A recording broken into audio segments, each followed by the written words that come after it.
Bonjour à tous, c'est Cécile d'adoptionheureuse.com.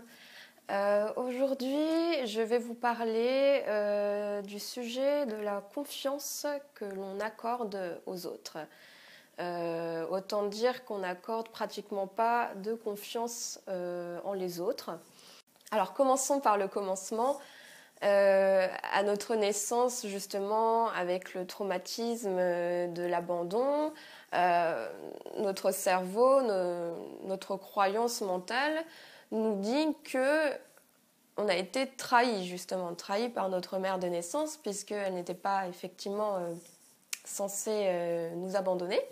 Et c'est une grosse trahison, puisque c'est une trahison je dirais même la pire qu'on puisse faire, entre guillemets, sans juger les mères de naissance, parce que voilà, c'est un autre sujet, c'est un autre problème, mais nous, dans notre tête de petit bébé, voilà, on ne comprend pas pourquoi. Donc voilà, on a développé justement une méfiance par rapport aux autres, une méfiance presque naturelle, je dirais, puisque voilà, on n'a jamais pu créer ce premier lien de confiance aux autres qui se crée avec la mère de naissance. Lorsqu'on a été abandonné par notre mère de naissance, tout bébé, eh bien, on a développé voilà, cet instinct de survie, justement, ce mois d'adaptation, et puis on a dû gérer nous-mêmes, tout seul, nos sentiments, nos émotions, même si on n'a pas pu gérer vraiment tout seul, puisque forcément d'autres personnes sont occupées de nous, que ce soit à l'orphelinat ou avec nos parents adoptifs. Ça coule de source puisqu'on était bébé, on n'aurait pas survécu sinon, mais je veux dire, mentalement parlant, on a dû gérer tout seul. Donc ce qui a créé aussi justement un besoin permanent à l'âge adulte et même un peu avant, à l'adolescence, de tout contrôler, absolument tout. On veut toujours avoir le contrôle sur la situation. On déteste être aussi dans l'imprévu, quelque chose qui nous surprend ou un événement qui n'était pas censé se passer. Ça nous submerge beaucoup, je dirais. Aussi contrôler les actions, les paroles des autres, c'est-à-dire quand quelqu'un nous dit quelque chose, on ne le croit pas forcément, on a besoin de vérifier par nous-mêmes si ce qu'il dit est exact. Pareil, quand quelqu'un nous dit qu'il va faire quelque chose, on ne le croit pas vraiment, surtout quand on a eu des personnes dans notre entourage qui...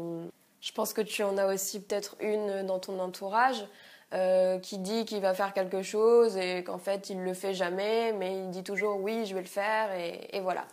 Donc du coup, on a tendance vraiment à ne faire confiance qu'en nous-mêmes puisque on a survécu par nous-mêmes jusqu'à maintenant.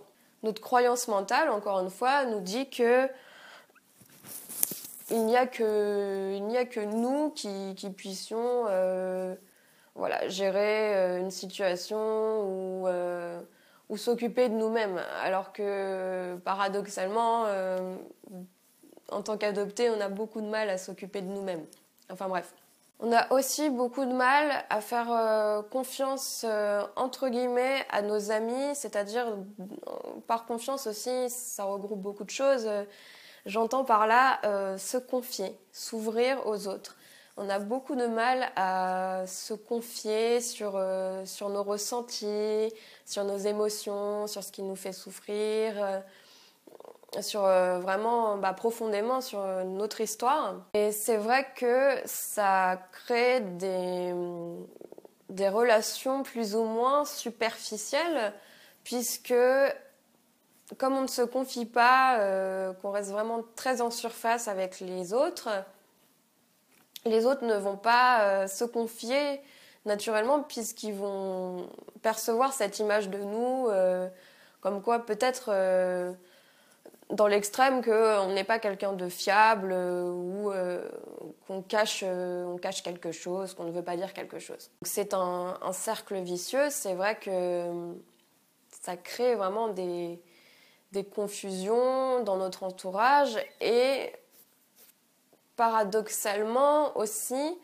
avec notre copain ou notre copine, donc j'entends partenaire amoureux, on raconte beaucoup trop de choses, c'est-à-dire que on a tendance à vraiment, si on ressent une émotion à l'instant T, on va lui dire tout de suite, puisque le partenaire amoureux c'est encore autre chose.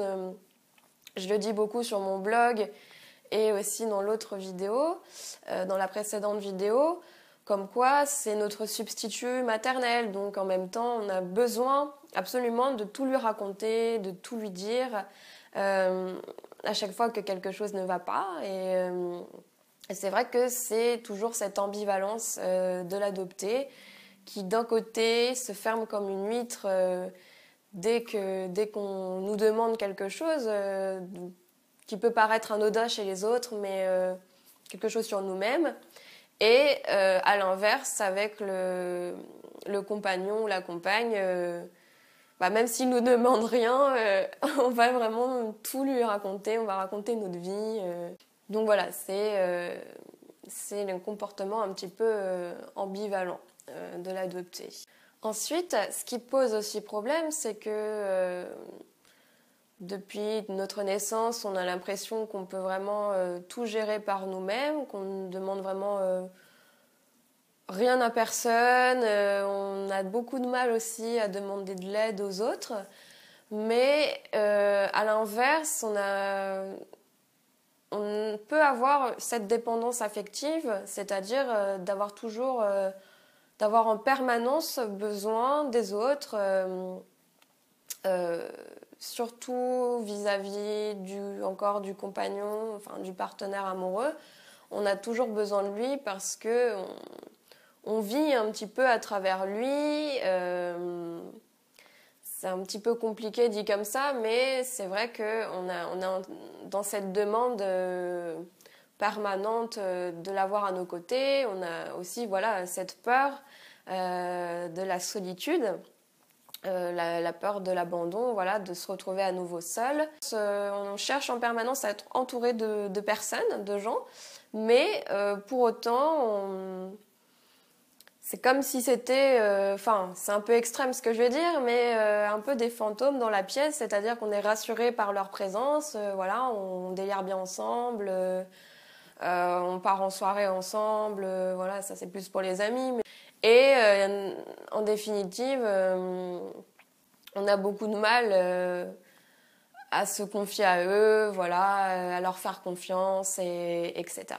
Donc, je donne beaucoup de conseils justement pour essayer de redonner confiance aux autres, un petit peu plus de confiance aux autres, dans l'article de blog consacré à ça, justement qui est en relation avec cette vidéo.